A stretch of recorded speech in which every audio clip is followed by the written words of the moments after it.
Hello guys, welcome back to my channel Sneha lifestyle. তো আশা করি তোমরা সবাই অনেক ভালো আছো আর আমিও খুব ভালো আছি। চলে এসেছি কিন্তু তোমাদের কাছে আরেকটা নতুন ভিডিও নিয়ে। আর এটা কিন্তু সল্টলেক ভিজে পার্কের দিকে যাচ্ছিলাম। তো ওখানে কিন্তু একটা মেলা বসেছিল, বাংলার সাংস্কৃতিক ও প্রাকৃতিক উৎসব। আর ওখানে কিন্তু আমার একটা খুবই স্পেশাল মানুষ এসেছিল। স্পেশাল মানুষ বলতে গেলে কি ওই খুব ফেভারিট পার্সন বা favourite hero, one and only Dipak অধিকারী মানে দেব। তো সবাই ওর ফ্যান বা ছোটোবেলার থেকে ক্রাশ হয়েই থাকে। তো আমারও ওরকমই কিছু একটা ব্যাপার, আমি কিন্তু ওর একটু বেশিই ফ্যান। আমি ছোটোবেলায় মাকে এমনও বলতাম যে আমি ওকে বিয়ে করব।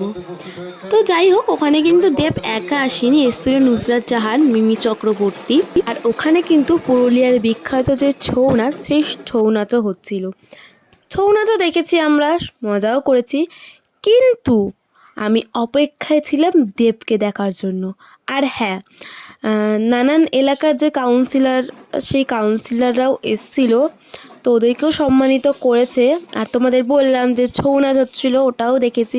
আর দেখছো বউটা কি সুন্দর ঢাকের ওপর উঠে আবার ঢাকি বাজাচ্ছে। তো এগুলো দেখার পর আমি কিন্তু জানো না খেয়ে আমি দেবকে দেখতে গেছি। তাহলে ভাবতে পারছো ওকে দেখার ক্রেভিংটা আমার ভিতরে কত।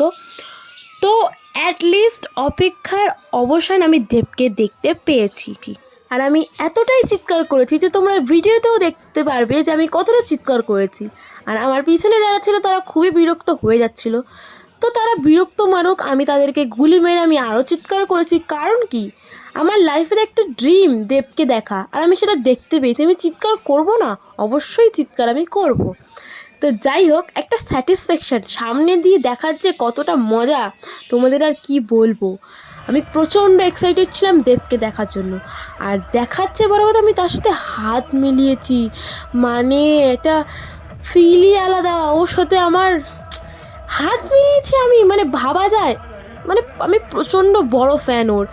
তো যাই হোক, দেবকে দেখে ঠেকে আমরা কিন্তু ওখানে যে মেলা বসেছিল মেলাটাও একটু ঘুরেছি। আর ওখানে না ফ্রিতে ওই ঘোড়ার গাড়ি চড়াচ্ছিল, তো ভাইকে ঘোড়ার গাড়িও চড়িয়েছি।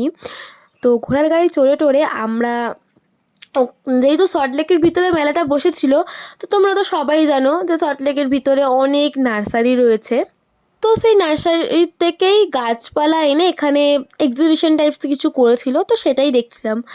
আর জানো তো, দেবকে যেদিন দেখতে যাবো তার আগের দিন আমার ঘুম আসছিল না, মানে দেখার জন্য। বাট দেখে যেন একটা আলাদাই স্যাটিসফ্যাকশান, মানে শান্তি, মনে শান্তি। তো যাই হোক, তোমাদের যদি ভিডিওটা ভালো লাগে অবশ্যই লাইক কমেন্ট শেয়ার করে দেবে, সাবস্ক্রাইব করতে ভুলবে না। দেখা হচ্ছে অন্য কোনো ভিডিওতে। আজকের মতো টাটা, সুস্থ থেকো, ভালো থেকো।